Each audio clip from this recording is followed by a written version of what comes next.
దేవుని బిడ్డలారా, మరి ఈ వాక్యానికి నువ్వు విలువనిస్తున్నావా? ఈ వాక్యాన్ని నువ్వు ప్రేమిస్తున్నావా? ఈ వాక్యాన్ని ప్రతిరోజు నువ్వు చదువుతున్నావా? ఈ యొక్క పరిశుద్ధ గ్రంథములో ఉన్నటువంటి చాప్టర్స్ ఏంటో నీకు తెలుసా? అధ్యాయాలు ఎన్నో తెలుసా? వచనాలు ఎన్నో తెలుసా? మరి ఏం చేస్తున్నావు? ఈరోజు నీ జీవితము ఒక అధ్వాన్నమైనటువంటి స్థితిలోనికి వెళ్ళడానికి గల కారణము ఈ పరిశుద్ధ గ్రంథాన్ని నువ్వు చదవకపోవడమే అని ఈరోజు గుర్తిస్తావా? నిజంగా నీ జీవితంలో బైబిల్ని, పరిశుద్ధ గ్రంథాన్ని ప్రేమిస్తే ఆ దేవాది దేవుడు నీ యొక్క ధన నిధులను ఆయన నింపుతాడని నీకు తెలుసా?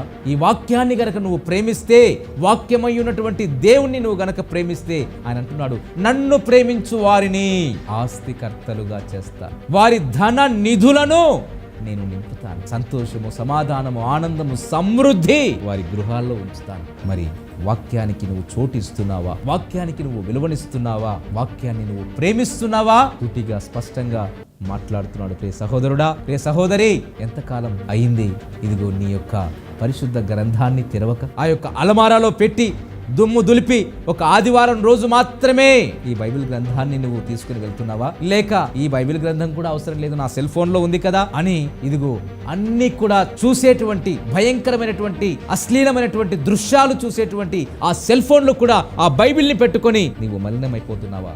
జాగ్రత్త, దేవుడు వెక్కరింపబడదు. ఏది విత్తుతావో అదే కోస్తావు, జాగ్రత్త.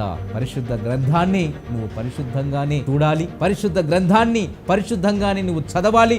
పరిశుద్ధ గ్రంథమే నిన్ను పరిశుద్ధతలోనికి నడిపిస్తుంది. దేవుని బిడ్డలారా, మరి వాక్యానికి ఉన్నటువంటి మరి శక్తి, వాక్యానికి ఉన్నటువంటి మరి విలువ చాలా గొప్పది. నీ జీవితంలో మరి నీ ప్రతి అవసరము తీర్చబడాలి అంటే ఈ గ్రంథంలోనే ఉన్నాయి అన్ని. నీ ప్రతి అవసరత ఈ గ్రంథము ద్వారానే తీర్చబడుతుంది. అంతేకాదు, నీకు కావలసినటువంటి ధైర్యం. భయపడుతున్నావా? అధైర్యంతో జీవిస్తున్నావా? అయ్యో నాకు ఈ పని చేత కాదు, నేను ఈ జాబ్ చేయలేకపోతున్నాను, అయ్యో ఇదిగో నా ముందు అన్ని సమస్యలే అని నీవు వేదన చెందుతున్నావా? ఇదిగో నీకు ధైర్యం కావాలంటే 366 సార్లు భయపడకు, భయపడకు, భయపడకు అని దేవుని వాక్యంలో రాయబడింది. ప్రతి దినానికి ఒకసారి భయపడకు, నేను నీకు తోడై ఉన్నాను అంటున్నాడు దేవుడు. ఈ వాక్యము ద్వారా మాత్రమే సెలవిచ్చాడు. నీకు ధైర్యము కావాలి అంటే ఇదిగో ఈ పరిశుద్ధ గ్రంథాన్ని నువ్వు చదివేటువంటి వాడవుగా ఉండాలి. అంతేకాదు, నీకు ఆదరణ లేకుండా కరువై ఉన్నావా? ఆదరించేవారు లేరు అని నీవు బాధపడుతున్నావా? ఈ పరిశుద్ధ గ్రంథమే నీకు ఆదరణ లభించేలా చేస్తుంది. అంతేకాదు, నీకు పరిశుద్ధత కావాలి అంటే ఇదిగో ఈ వాక్యమే. ప్రియ దేవుని బిడ్డలారా, గమనించండి. నిజంగా మరి పరిశుద్ధతలో నడవాలి అంటే, పరిశుద్ధంగా జీవించాలంటే ఈ వాక్యము ద్వారా యవనస్తులు దీని చేత తమ నడతను శుద్ధి చేసుకొందురు. నీ వాక్యమును బట్టి దానిని జాగ్రత్తగా చూచుకొనుట చేతనే కదా. మరి నీ జీవితంలో పరిశుద్ధత కావాలి అంటే ఈ వాక్యము ద్వారా మాత్రమే నీకు అద్భుతమైనటువంటి పరిశుద్ధత దేవుడు ఇస్తాడు. అంతేకాదు, నీ ప్రార్థనకు జవాబు రావాలన్నా, నీలో విశ్వాసం అంతకంతకు అభివృద్ధి చెందాలి అన్నా, నీ ఎడల దేవుని చిత్తాన్ని నువ్వు కనుగొనాలి అన్నా, నీ ప్రణాళిక సమస్తాన్ని దేవుడు ఇదిగో ఈ పరిశుద్ధ గ్రంథంలోనే దాచి ఉంచాడు. ఇక ఏది లేదు. కేవలం నీ ఈ పరిశుద్ధ గ్రంథాన్ని నీవు ప్రేమిస్తే చాలు. ఈ పరిశుద్ధ గ్రంథాన్ని నీ గుండెలకు హత్తుకొని, ప్రభువా నాతో మాట్లాడయ్యా, నీవు మాట్లాడితే నేను జీవిస్తాను, నేను బ్రతుకుతాను, ఈ లోకములో నా నడక, నా పడక అన్నీ కూడా సరిచేసేది కేవలము నీ వాక్యమే అని ఆయన పాదాల చెంత నీవు పడి వాక్యముతో నాతో మాట్లాడు ప్రభువా అని గనక అడిగితే ఆయన చక్కగా నీతో ముచ్చటిస్తాడు. ప్రియ దేవుని బిడ్డలారా, మరి ఈ వాక్యమే మరి మనకు కావలసినటువంటి ధైర్యాన్ని, నిరీక్షణను, ఐశ్వర్యాన్ని కలగజేస్తుంది. మరి ఇంతగా విలువైనటువంటి ఈ పరిశుద్ధ గ్రంథాన్ని మనము ఎందుకు నిర్లక్ష్యం చేస్తున్నాం? ఎంతో మనకు విలువనిచ్చేటువంటి ఈ పరిశుద్ధ గ్రంథాన్ని ఎందుకు మనము అలక్ష్యం చేస్తున్నాం? ఆలోచిస్తున్నావా? ఈరోజు సూటిగా స్పష్టంగా దేవుడు నీతోనే మాట్లాడుతూ ఉన్నాడు. మరి ఈ రోజు నుంచైనా నీవు ఈ పరిశుద్ధ గ్రంథాన్ని ప్రేమించగలవా అని పరిశుద్ధాత్మ దేవుడు నిన్ను సూటిగా ప్రశ్నిస్తున్నాడు. మరి ఈ రోజు నీ జీవితానికి, నీ కుటుంబానికి బూజు పట్టడానికి గల కారణం ఏంటో తెలుసా? ఇదిగో అలమారలో పెట్టి బూజు దులిపి ఆదివారం ఏదో ముక్కుబడిగా వెళ్ళొద్దామని బైబిల్ పట్టుకొని దుమ్ము దులిపి మనము ఆదివారం రోజు మాత్రమే ఈ పరిశుద్ధ గ్రంథాన్ని తెరిచే వారముగా ఉంటున్నాము. కాబట్టే మరి నీ జీవితానికి బూజు పట్టినటువంటి నీ జీవితానికి దుమ్ము దులిపేయటానికి ఇదిగో పరిశుద్ధ గ్రంథమే నీకు ఆధారమై ఉన్నది. కాబట్టి ఈ రోజు నుంచైనా దయచేసి వాక్యాన్ని చదువు, వాక్యాన్ని ధ్యానించు, వాక్యాన్ని ప్రేమించు. ఈ పరిశుద్ధ గ్రంథాన్ని నీవు గనక మరి రెస్పెక్ట్ చేయగలిగితే, గౌరవించగలిగితే, విలువనివ్వగలిగితే నీ జీవితానికి కూడా విలువనిస్తాడు. నీ జీవితాన్ని కూడా ఆయన ప్రేమిస్తాడు. నీ జీవితంలో కూడా సంతోషము, సమాధానము, ఆనందము, సమృద్ధి, ధన నిధులను నింపి ఇదిగో ఆయన నిన్ను నడిపిస్తాడు. దేవుని బిడ్డలారా, మరి వాక్యాన్ని మనము ధ్యానం చేసే వారముగా ఉండాలి. వాక్యాన్ని మనము మరి ప్రేమించేటువంటి వారముగా మనం ఉండాలని దేవుడు కోరుతా ఉన్నాడు. మరి నీ జీవితంలో ఎన్నిసార్లు దేవుని వాక్యాన్ని చదవగలిగావు? వాక్యాన్ని మరి ధ్యానించగలిగావు? ఎన్నిసార్లు ఒక్కసారైనా పరిశుద్ధ గ్రంథాన్ని పూర్తి చేయగలిగావా? మరి నీ జీవితంలో ఒక్కసారైనా అర్థవంతంగా పూర్తిగా అర్థం చేసుకుంటూ దేవుని వాక్యాన్ని చదవడం ప్రారంభించు. నీ జీవితంలో అద్భుతాలు చూడగలవు, తన ఆశ్చర్య కార్యాలు చూడగలవు. దేవుని బిడ్డలారా, యోహాను సువార్త 1వ అధ్యాయం 1వ వచనం నుంచి 14 వాక్యాలు చూస్తే, ఆది యందు వాక్యం ఉండెను, వాక్యము దేవుని యొద్ద ఉండెను, ఆ వాక్యమే కృపాసత్య సంపూర్ణుడిగా మన మధ్య సంచరించుచుండెను, ఆ వాక్యమే ప్రభు అయిన యేసుక్రీస్తు వారు. వాక్యం అంటే ఎవరో కాదు. వాక్యం అంటే ఏంటి అని అనుకుంటున్నామేమో. వాక్యం అంటే దేవుడే. ఆయన వాక్యముగా కృపాసత్య సంపూర్ణుడిగా శరీరధారిగా ఆ వాక్యము మరి శరీరాన్ని ధరించి 2022 సంవత్సరాల క్రితం ఈ లోకానికి వచ్చింది. ఏమిటో తెలుసా? ఆ వాక్యం ఎవరో తెలుసా? మన ప్రభువు అయిన యేసు క్రీస్తు వారు. నిజంగా ఈరోజు చాలా మంది విశ్వాసానికి ఆధారమైనటువంటి ఈ బైబిల్ని నిర్లక్ష్యం చేసి ఇదిగో క్రియల్లో పెట్టలేక ఇదిగో ఎన్నో గంటలు టైం వేస్ట్ చేస్తా ఉన్నారు. టీవీలు చూడటానికి, సెల్ ఫోన్ లో వచ్చినటువంటి చాటింగ్లు, సెల్ ఫోన్ లో వచ్చినటువంటి వీడియోలు చూడటానికి, ఇంకా అనేక విధాలుగా సమయాన్ని వృధా చేస్తూ ఉన్నారు. చాలా మంది ముసలమ్మ ముచ్చట్లు పెట్టుకొని సమయాన్ని, కాలాన్ని వ్యర్థం చేస్తా ఉన్నారు. మరి వాక్యమై ఉన్నటువంటి దేవుణ్ణి ఎందుకు నువ్వు చేరలేకపోతున్నావు? వాక్యమై ఉన్నటువంటి దేవునితో నువ్వు ఎందుకు మాట్లాడలేకపోతున్నావు? దేవుడు నీతో మాట్లాడాలి అని ఆశ కలిగి నీ ఎద్దకు వస్తే ఆ వాక్యానికి ఎందుకు నువ్వు విధేయత చూపలేకపోతున్నావు? ఆ స్వరానికి నువ్వు ఎందుకు విధేయత చూపలేని పరిస్థితుల్లో ఉన్నావు? నీ ఆత్మీయ స్థితి ఎక్కడ ఉంది? నీ ఆత్మీయ జీవితము ఏ స్థితిలో దిగజారిపోయిందో ఈరోజు దేవుడు నీతో సూటిగా స్పష్టంగా మాట్లాడుతున్నాడు.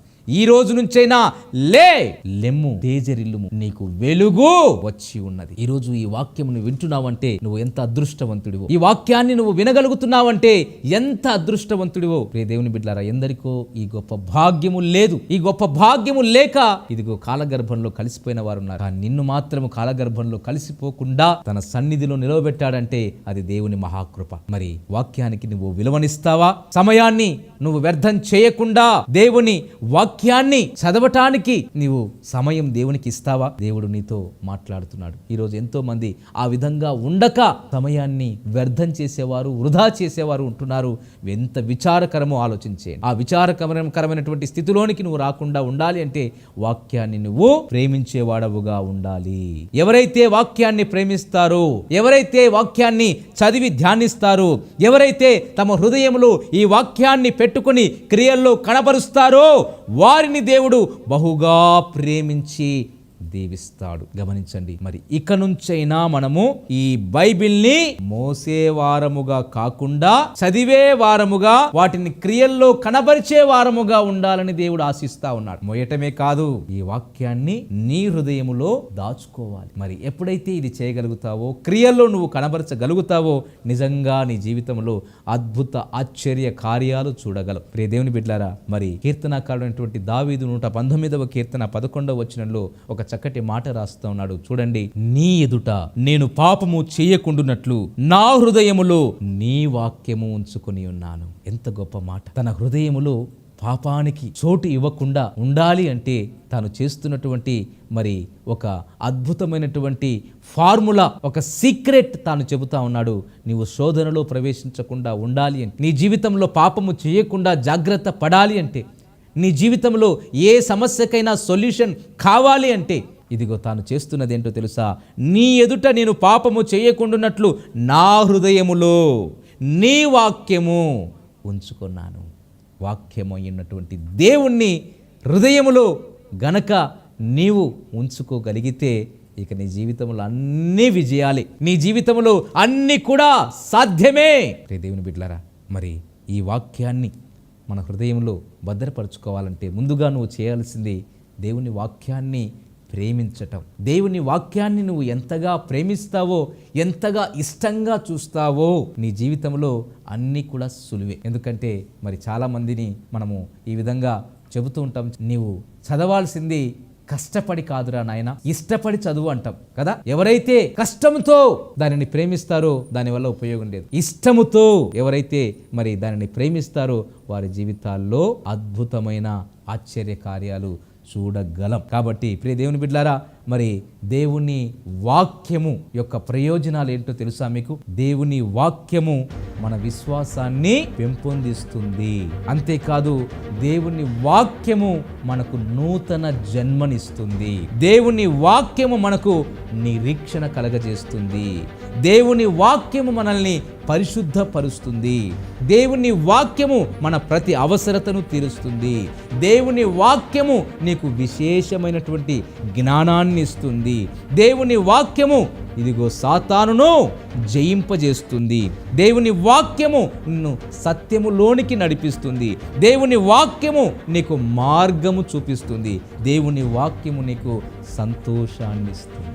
మరి నీ జీవితంలో ఇటు కృప నీకు కావాలి అంటే నీవు దేవుని వాక్యాన్ని ప్రేమించాలి. దేవుని వాక్యాన్ని నువ్వు గనక ప్రేమించగలిగితే ఇన్ని ప్రయోజనాలు ఉన్నాయి. మరి ఈ ప్రయోజనాలు నువ్వు పొందుకోవాలంటే నీవు బైబిల్ని ప్రేమిస్తున్నావా? పరిశుద్ధ గ్రంథాన్ని ప్రేమించేటువంటి సత్తా నీకుందా? పరిశుద్ధ గ్రంథాన్ని నీ గుండెలకు హత్తుకొని వాక్యాన్ని హృదయంలో దాచుకునేటువంటి సామర్థ్యం నీకుందా? అటు కృప మనందరికీ దేవుడు దయచేయమని పరిశుద్ధ ఆత్మదేవుని సహాయాన్ని కోరుకుందాం. ప్రభువునందు ప్రియులారా, ఈ సందేశాలు మీకు నచ్చినట్లయితే దయచేసి లైక్ చేయండి, సబ్స్క్రైబ్ చేయండి, పక్కనే ఉన్న బెల్ బటన్ నొక్కండి. ఈ సందేశాలను దయచేసి 10 మందికి షేర్ చేయమని ప్రభువు నామమున ప్రేమతో మీకు మనవి చేస్తున్నాం. Thank you. Praise the lord.